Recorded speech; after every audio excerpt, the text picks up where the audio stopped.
Bruce Lee's philosophy on martial arts transcends the boundaries of physical technique and delves into the very nature of existence itself. He posits that the highest form of mastery is the absence of mastery.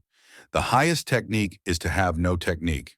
In this paradox, true skill is not found in the rigid application of learned movements, but in the ability to be entirely free from them.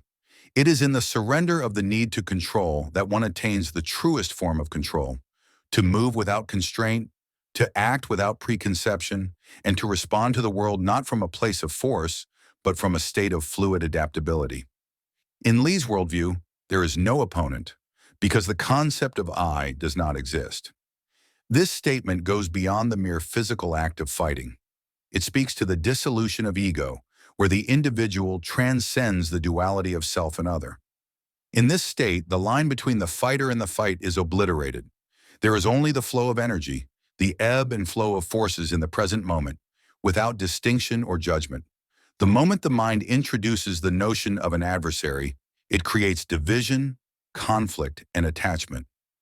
The fighter who sees an opponent as a mere extension of the self, or even as a reflection of their own inner battles, no longer engages in combat from a place of opposition, but from a place of unity, of harmonious response. A true fight, as Bruce Lee describes it, should be like a small play, but one performed with utmost sincerity. In this metaphor, the martial artist becomes the actor in the battle of performance, one not dictated by rigid choreography, but by the spontaneous interaction of two forces. The fight is not a spectacle of brute force, it is a delicate balance of action and reaction, the dance of living in the moment. Yet this dance must be approached with the full seriousness of a play.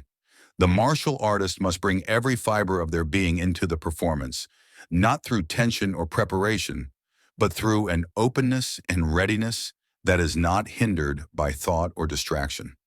A true martial artist is not one who anticipates or forces, but one who is ready to embrace whatever comes.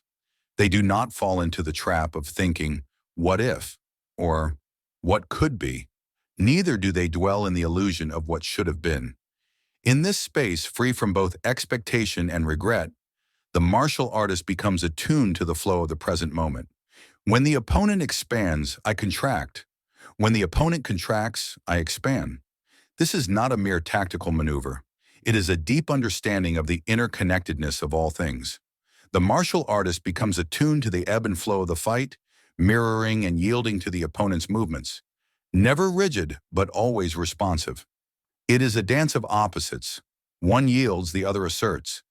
The interaction is not combative, but symbiotic, with the martial artist ever ready to shift in harmony with the changing forces. Lee's philosophy also challenges the perception of the enemy. The enemy has only images, illusions, behind which he hides his true motives. The opponent is not a concrete entity, but a collection of illusions, masks, facades, images that conceal the true nature of their intentions. The fighter who sees only these illusions misses the deeper truth that lies behind them. To defeat the opponent, one must first shatter the image, destroy the illusion, and the enemy's true self is laid bare. In this way, victory is not achieved through sheer force or physical dominance, but through the destruction of the mental and emotional constructs that bind the opponent's perception. Furthermore, Lee warns of the dangerous power of the mind. The mind, the IT, is a powerful weapon in the martial artist's arsenal, but it is one that can easily be misused. The mind can be a conduit for boundless creativity and insight, but when misdirected, it can become a prison, trapping the martial artist in their own thoughts, fears, and expectations. In this way, the greatest weapon is not the mind itself, but the mastery of the mind, a mastery not in its control, but in its liberation. Only when the mind is freed from attachment, from thought and expectation, can it move with the flow of life itself, unimpeded, unrestrained, and fully alive.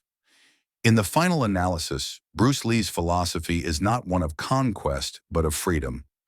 To fight without fighting, to act without technique, to be present without expectation, this is the ultimate mastery.